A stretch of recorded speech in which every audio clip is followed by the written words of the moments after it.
Hey guys, we wanted to give you a little tour of our simple truck, Tonto. He's a 1976 FJ40 Toyota Land Cruiser, and we've had him for about 7 years now. We found him out in the desert at somebody's property with mice living in it and snakes next to him, and he was in pretty good condition since he's always been an Arizona truck. But we had to do a bunch of little things just to make sure we could trust him mechanically for all the trips we like to do whenever we're home in the United States through Arizona, New Mexico, and just kind of the western US we've explored with him. So we'll go ahead and show you a closer look.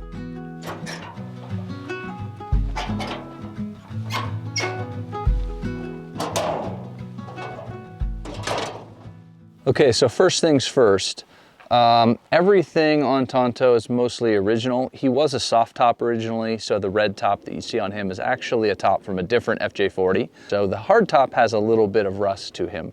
Thankfully on the body itself, the tub, the hood, all that sort of stuff, there's almost no rust. As you can see, he was once mustard colored and somebody painted him tan back in the 90s. He's still got the original straight 6 2F engine paired to a 4-speed manual transmission. Engine and drivetrain wise is completely stock and original. We've adjusted the valves ourselves a few different times and have gone as far as taking the head off to have the head redone ourselves.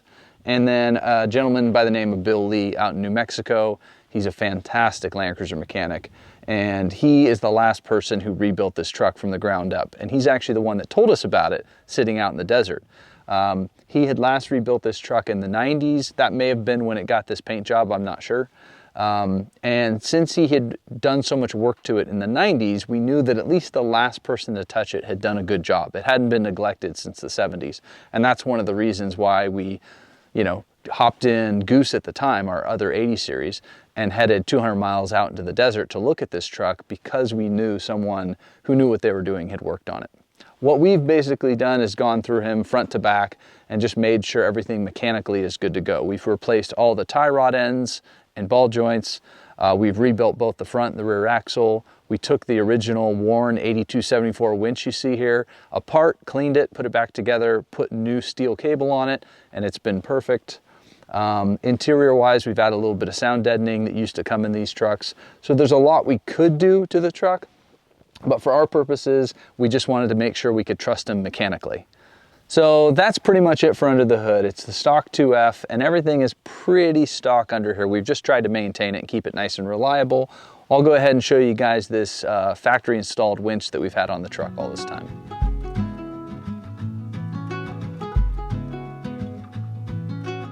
One of our favorite things on this truck is that it's still got the original worn 8274. I think these were port installed, so they were installed in the United States, but it's been on this truck since it was brand new. And when we bought this truck, it worked, but we weren't sure of its condition. So we took it apart and it looked like all the gear oil in it and everything was completely original, and it all turned to a really sort of black jello like substance. So we cleaned it all out, put in fresh gear oil, and put on new fresh steel line with no fraying or anything like that, and it's been perfect ever since. So this winch is one of my favorite winches of all time, and it's just really fun to have an original one that was built back in the day and has never quit working. The previous owner told us that he would use this winch, which had a lot of sort of clamps on it and splices in the original steel cable, to pull people out of the wash near the ranch where this truck lived. I do also love that this truck has always been an Arizona truck. Since new, it's been in Arizona, it's been in the desert.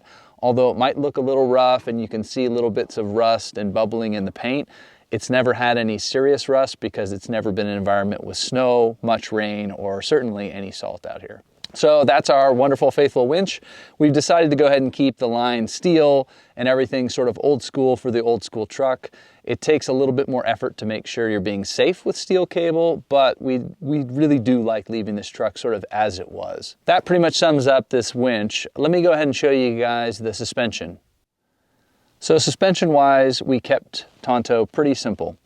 We went ahead and put on the heavy-duty set of Old Man Emu leaf springs and their standard nitrocharger shocks. This truck had a very old Rancho suspension kit on it, and like I said, it lived sort of a tough life out on this ranch, and all the springs had de-arched, meaning that they, instead of being in a normal U shape, were actually upside down at that point. So it rode really, really rough. And that initial drive to get it out of the desert and back to Phoenix to work on it was brutal. So one of the first things we did, because his suspension was so beat up and so used up, was call Cruiser Outfitters up in Utah and have them send us the full Old Man Emu kit. Nothing fancy, just about a 2-inch lift. We really just wanted to be able to clear 33-inch tall, skinny tires and have a much better ride. And that's about it. Like I said, we've kept it all nice and simple. You can see that it's probably about time to rebuild the front axle again, since it's starting to seep out a little bit of the gear oil on each end. But since these trucks operate in 2-wheel drive or 4-wheel drive, the front's not spinning all that often because of the manual hubs. Sort of a similar setup to what we did to our 80 series Goose, which is do a 2-wheel drive conversion on him with locking hubs. So without that front end spinning, we find that we're able to go quite a large amount of miles and time before we have to rebuild it again. So that pretty much does it for the suspension. Let me show you guys the wheels and tires we have on this truck.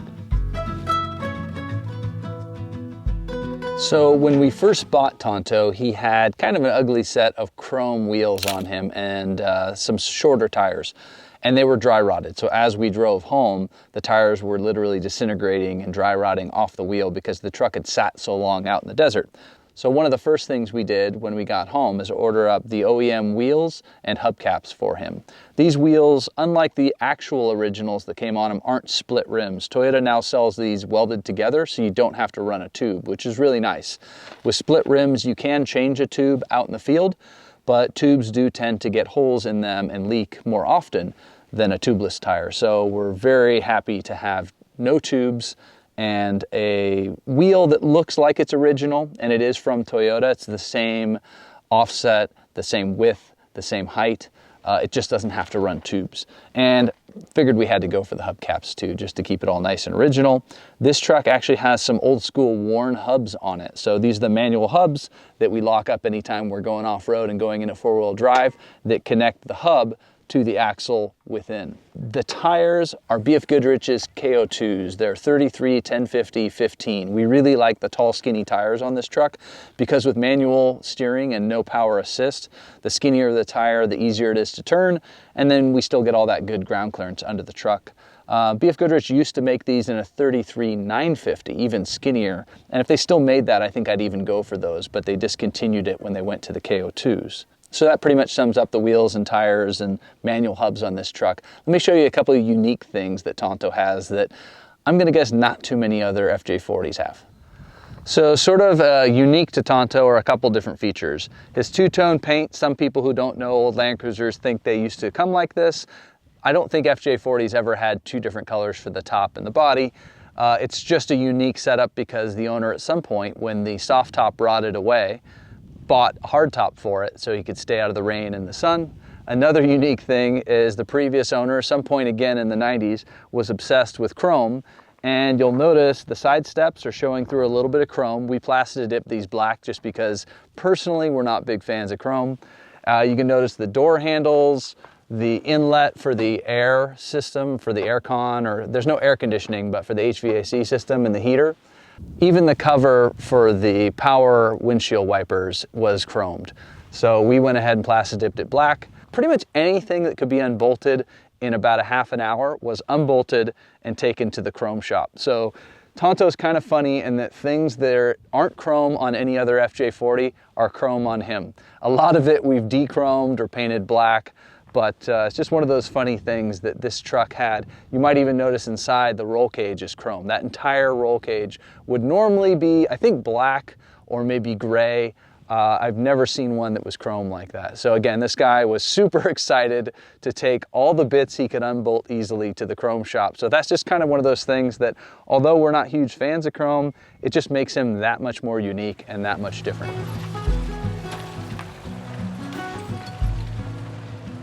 So those are just some of the things that makes Tonto kind of unique for an old FJ40.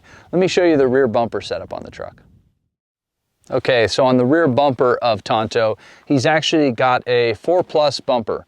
I didn't realize before we bought this truck, but these bumpers are actually made in Miami, Arizona, which is not that far down the road from where we were living at the time when we bought this truck. The swing out at the time we bought this truck was completely seized up, and we couldn't get it to swing out no matter how much we tried.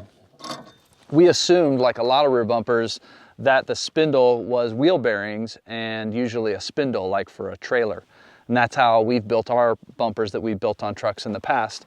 This is actually a brass sleeve and it's greased within there. So we were able to remove it, re-grease it, and now for the last 5-6 years, the swing out has worked perfectly. So I really love this bumper.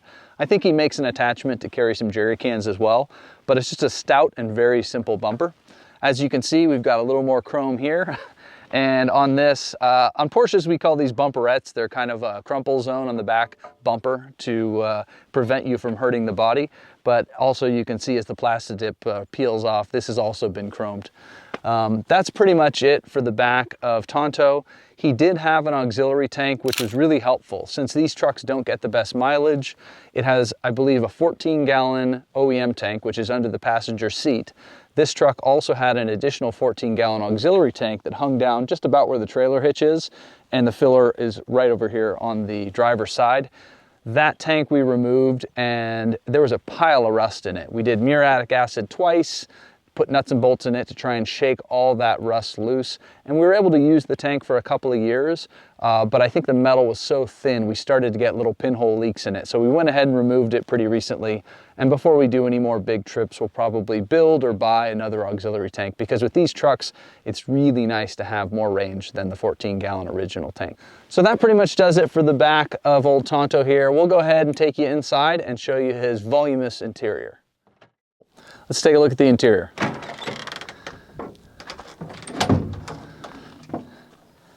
Now, it's not a whole lot of space. We actually still have the 2 jump seats. They're seats that go on the side here and fold up out of the way. But since we're not usually carrying passengers, we went ahead and put those in our storage unit and just enjoy having a little bit more space. When we go camping, we probably fill this back area to about the top of the seats, and that's enough. I think we've done about a week camping out of Tonto. We've done 2 weeks, but with a break, stopping at a friend's house for 2 nights. And it's fantastic. It's super simplistic camping. We go back to no fancy fridge, just using a cooler, and it's really fun to have this truck and just forego all the luxuries of sort of modern overlanding and just enjoy bouncing down dirt roads.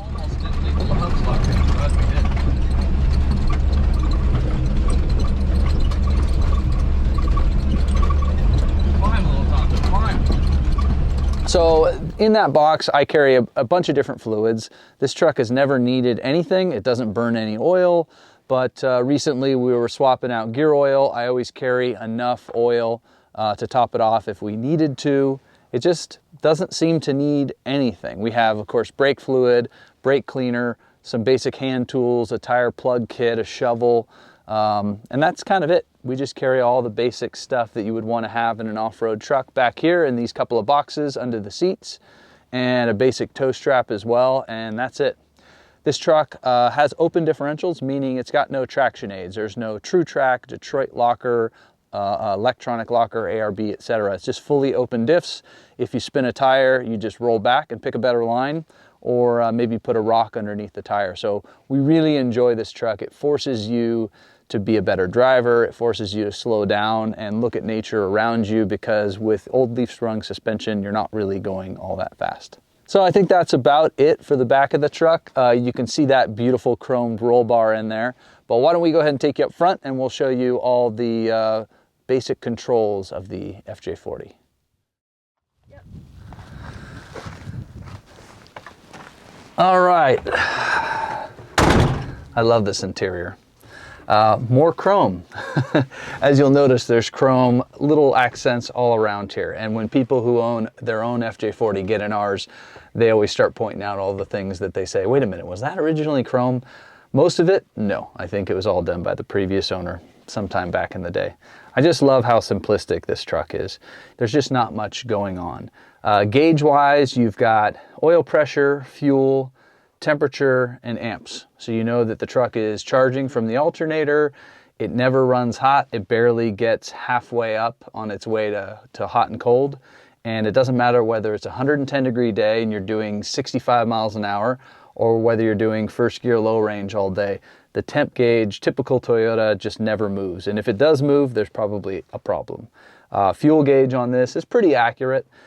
We didn't have a gauge on the auxiliary tank, so the way we used to run it is this little switch here switches between the main and auxiliary. We'd run the auxiliary till it was dry and then switch to the main, and then we'd have a gauge to use. Oil pressure is always looking good. We don't really notice it. More if it changed would be the issue. The speedometer and odometer don't work currently, and they didn't when we found the truck. So it's showing 86,000 miles, but with only a 5-digit odometer, who knows how many times that's rolled over. So we've probably put 20 or 30,000 miles on him. So if we ever sell him, sorry, I have no idea how many miles he has. As far as buttons and different features up here, there's a funny little light cluster down here on the bottom that says fasten belts, brake, and EGR. So the fasten belts blinks every time you start the truck. The brake light never comes on. I'm assuming if some sensor noticed that your emergency brake was on, or maybe if it sensed no pressure in the system, it would come on, or maybe it's just burnt out and it'll never come on. The EGR is the exhaust gas for circulation system. It's sort of an early emission system. The truck no longer has it, but there used to be a pump under the system which would actually pump exhaust gases back into the engine, I believe. So that light is always on. As far as buttons and things to use, you've got your headlights here, high beam and low beam. Here you've got choke, hazard lights, the wipers. You can pull the fan. It says fan pull. You pull it once, it's low. You pull it to the second position, it's high. Fresh air pull simply opens that vent up there and lets fresh air through. Warm pull means that the fan air that's coming out is warm. If it's pushed in, then it's just whatever the air temperature is outside. We said this truck didn't have any air conditioning, but that's not strictly true, because we found that when you roll down the windows, and then it's got these wonderful little kick panels here that you can kick open, and then we open the rear little side flap windows, and it's pretty cool. I wouldn't say it's cool when it's 110, but we've actually done where we carry a spray bottle and we just spray each other, mist each other with water. And when it's 105 and you're bouncing along a dirt road, feels pretty good. Again, super simplistic. It's got a 4-speed. The 1976 FJ40 is nice. I think it was the first year of 4-wheel disc brakes. So this truck has plenty of stopping power. We can lock up all 4 tires quite easily. So you've got more stopping power than you can use, frankly. The 4-speed's nice just because we can cruise down the highway. Like I said, we cruise at about 65, which it took me a while to trust that the truck is doing okay at that speed, but the RPMs aren't really that high. And then also on its transfer case, it's got 2-wheel drive high, 4-wheel drive high, and then it's got a nice low range for bouncing around off-road. The low range on this, even with the taller tires, is still low enough that we can lug it in first gear. And this engine really doesn't mind being lugged. It doesn't want to stall. So even when I'm sure the engine's going to stall, it still finds a way to continue chugging along. So it's pretty friendly to drive off-road. I love how they even have the instructions for shifting and going from high to low, and in what situations you'd want to go from 2 high to 4 high or 4 low. So you might see that there is a sort of 80s era stereo in this truck. It's been in here since we bought it, but there's no speakers in the truck. And I can't even find where they would have had speakers installed. So we have an old school radio that doesn't work, and there are no speakers. So it's really just there for really good looks. What we use in this truck is our phones and then a little Bluetooth speaker. And we set the Bluetooth speaker up here and it works perfectly. As I mentioned, the speedometer doesn't work, so we use an app on our phones and set it up there as well. And then we have a more accurate speed than we'd have even if the speedometer was working. Here we've got a little center console. It's sort of a janky old one that you can store stuff in. The winch controller's in here. Some spare fuel filters and other items we might need are in here, and that's about it. Yeah, this truck being pretty simplistic, there's not that many wires going throughout the truck. We just use a small dual USB outlet here to make sure we keep our phones or our camera if we're filming charged up, but that's really our only source of power in the truck. So when we camp in this, we usually take along a little micro start jump pack, and that's usually enough to keep all of our camera equipment charged up for the trip. These seats, you might notice we have some snazzy seat covers, and that's because these were some very old, very gross Toyota MR2 seats. They're very comfy, and there's a lot of adjustment because they came from an MR2. But like I said, there was a lot of mice living in this truck when we first got it. So we cleaned the seats as good as we could, and happily put some seat covers over it. And if I never look at the seats again, I'm happy with that. That pretty much does it for the interior of the truck. If you notice, the ceiling looks pretty gross. That's the old glue from the headliner. So I'm sure at one time this truck had its original headliner in it, and as it was sagging, some previous owner just went ahead and pulled it out. If we were home for a longer period of time, that would be one of the next projects we'd take on, because having that headliner back would probably keep the sun's heat in summer from beating on us so much. So, you know, sort of down the road projects we'd start to take care of, we'd go ahead and put the headliner back in it just to keep it nice and cool and to make sure it's nice and watertight, because this truck's old enough that where the seam of the top and the hard top meets the body of the truck, there's plenty of gaps. So whether it's snowing or whether it's raining, it's also snowing and raining a little bit on the inside. So that pretty much does it for this simple truck. We absolutely love it. It's got so much character. It just wants to be driven. It wants to go on adventures. And it's a rough ride, but you can go anywhere. I'm always astounded at where this truck can go, even in two-wheel drive. I will be in two-wheel drive low range going up stuff and realize, you know, we should probably get out and lock the hubs. But it just goes and goes and goes. It's a remarkable little truck.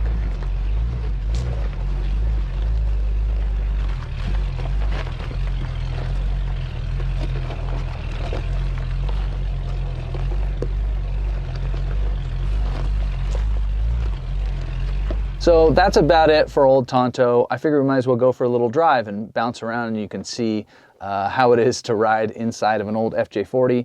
We really love this truck. It's kind of like our little buddy. We've taken it on so many smaller adventures, and it just helps you slow down, and it's so simplistic that the traveling in it is more simplistic, and we really love that. So this truck has been a great addition for the last 7 years to our adventures, and we hope to have it for a lot longer. All right, let's take old Tonto for a little drive. So I went ahead, just for fun, put him in the low range. The trail we're on is not necessary to have it, but when you're driving a manual transmission, it's nice to get yourself all that torque sort of at your fingertips and put along. And so we find that with the low range gearing that he's got and this sort of tractor of an old engine, you really don't need the throttle. So this is just backing up a hill, not that steep, but it has no problem doing it. And then let's go around over this little hill over here. I'll try to hold. There's that plush suspension. It really isn't bad though. And the people who add, so here we're going up a hill, first gear, not touching the throttle. And you know, not to say it doesn't stall. Certainly if you go up something steep enough, it'll stall. But I'm always amazed at how much it'll continue idling up. Yeah. And there's no electronic technology on this truck to notice that the engine's under load and raise the idle. It just kind of does it and is happy. The suspension's really not that bad on the truck. It just makes you go slowly. It's rough, but not violently so or anything like that. Sure, the truck's more tiring to drive because it doesn't have power steering, but I've never felt like the steering wheel flies out of my hands. Of course, you're keeping your thumbs out of the steering wheel so you don't end up with broken thumbs. But in general, I always wonder why people want to put power steering on these. We've done so much off-roading. Those are our slightly too tall tires, stuffing, and they scrape a little bit on the body at full stuff. But I've always found that the truck does just fine steering-wise. Yeah, as long as you're moving just a little bit. That's the key. Yeah. If you're trying to change your steering inputs at a complete stop, it's definitely a two-hander, and you're using your whole shoulder to move it. But as long as you're moving forward or backward, it's really not too bad. No. He's just a little tractor. Yeah, he is a little tractor and loves putting along. We're crossing over a popular mountain bike trail here, so we got to get past this before these riders come along.